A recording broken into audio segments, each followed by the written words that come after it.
So our community was affected by Storm Bert because it was a total devastation to the whole community just through flood water. So the top of the village where we're standing now, from a builder's bag that caused complete devastation throughout the village. Well, the people were affected enormously because of the mistrust. They were very angry, they were frustrated, they felt let down. If you can imagine, these poor people have gone through this previously, as little as 4 years ago. I mean, and lots of families were still actually getting over the effects of the previous flood. So the mistrust, the confidence had gone, the anger was immense, and so everybody just felt let down. You know, the council was classed as the enemy because we just wasn't there to help them, which was devastating for everybody. The community responded as they normally do in this village. This village has grown up on community spirit. Take it from me. They've always had to sort of fend for themselves, and they have done. So the negative was anger, frustration. What were they going to do about it?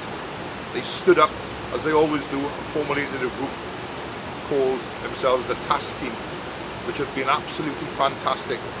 So, and this group of people have come from all areas of the village, with all vast experiences of life, and together we've questioned the local authority to ask him why, when and who is going to be there for us in the future, and these people are the evidence of the future. I think from Councillor Humphreys actually taking Blaenau Gwent Council to task, we were able to have some positive answers.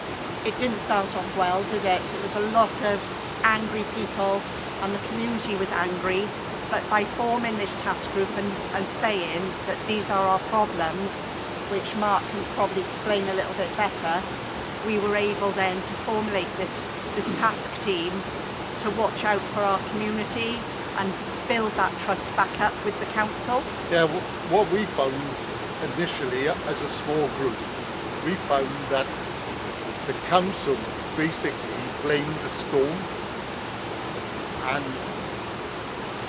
it's transpired that it wasn't the storm.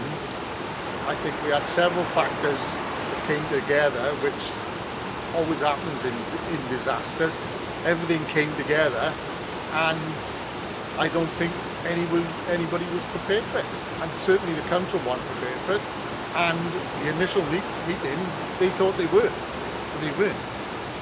So since the flood, we got together with numerous meetings from the council, and a group of us decided that it would be a positive action to move forward as a task force. So we've had some local training where we've been provided with communication, lights, first aid kits, various items in our emergency box. We open up the Stoot as the hub. We had some important training where we simulated an event that we had actors that came in, played the part of the victims. So we all had our roles and we knew exactly what would happen if we were faced with this event again. And that could be any event in the village. It could be from a fire, from a flood, from a major road traffic collision, a train collision, anything. It was just how we would manage as a task group of any future sort of disaster. And we talk, we've got a WhatsApp group, we monitor if we've got adverse weather, so we all link in to say, like, George will open the Stoot and be there with sandbags. Different people bring different things to the actual task force. We will have all the emergency equipment on hand just in case the emergency services cannot get to us, which I feel is important. And again, you know, hats off to the local authority. They've been tremendously supportive. I think our relationship with Blaenau Gwent Council has just blossomed really. From what was a completely negative experience, we've now been able to turn that around. They've given us the tools to help ourselves, and by doing that we've been able to gain the trust. The money that has been spent in our village to improve our drainage system is phenomenal.